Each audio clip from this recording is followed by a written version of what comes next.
अस्सलाम वालेकुम।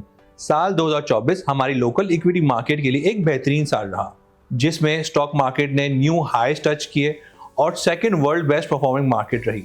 इस शानदार परफॉर्मेंस की वजह improvement in macros, political stability और लिक्विडिटी इंप्रूवमेंट थी, जिससे इन्वेस्टर कॉन्फिडेंस को सपोर्ट मिली।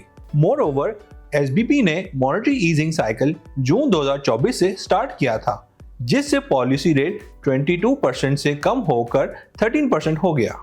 इस मॉनेटरी ईजिंग साइकिल से इन्वेस्टर्स फिक्स्ड इनकम सिक्योरिटी से इक्विटी मार्केट की तरफ मूव होना शुरू हो गए through investments in mutual funds. Sector wise E and P और ओएमसी सेक्टर लाइमलाइट में रहे due to 100% receivable rate of OGDC, PPL, PSO from Sui companies. Moreover, FFC और एफएफबीएल की मर्जर की वजह से फर्टिलाइजर सेक्टर भी इन्वेस्टर्स के फोकस में रहा। बैंकिंग सेक्टर में भी एक्टिविटी देखी गई due to abolishment of ADR related tax for banks and revised MDR mechanism. However, power sector में आईपीपीज के कॉन्ट्रैक्ट्स की टर्मिनेशन और रीनेगोशिएशन की वजह से बेरिश मोमेंटम ऑब्जर्व किया गया। इस साल केसी 100 इंडेक्स ने 1,16,169 पॉइंट्स का हाईएस्ट लेवल भी टच किया। The market closed eight 1,15,127 points, gaining 52,676 points, up by 84% year on year. Pakistan stock market ने इस साल हाईएस्ट एवर एवरेज वॉल्यूम्स भी ऑब्जर्व किए, which is around 569 million shares, up by 76% year on year. Meanwhile, average value $80 million रहे, which is up by 122%.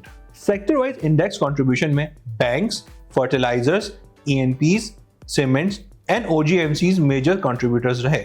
Script wise index contribution में top contributors में FFC, Mari, UBL और OGDC हैं। Meanwhile, sector wise major gainers में leasing, investment banks, autos, pharma और fertiliser शामिल हैं। Whereas script wise major gainers में साजगार, ग्लैक्सो, एल्डिंग, एफएफसी और मारी हैं। अब हम बात करेंगे फॉरेन पोर्टफोलियो इन्वेस्टमेंट की। फेब 2024 से लेकर अगस्त 2024 तक मार्केट में फॉरेनर्स का हाई इनफ्लो ऑब्जर्व किया गया, which is around $140 million due to positive economic indicators, Pak rupee stability and negotiation of IMF program.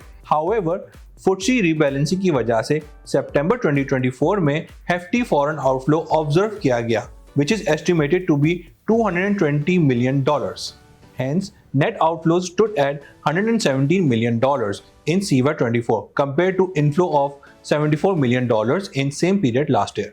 Furthermore, KSE 100 index ने दूसरे एसेट क्लास के मुकाबले में आउट परफॉर्म किया, generating 93% year on year return. More over, CY24 में 5 IPO transaction main board में हुई, जबकि जैम बोर्ड में 2 ट्रांजैक्शन हुई। इसके अलावा CY24 में टोटल 10 कंपनीज ने राइट इशू किए, जिससे कंपनीज ने 18.3 बिलियन रुपीस रेस किए compare to 6.8 billion rupees in same period last year. That's all from the KSE 100 review. Thank you.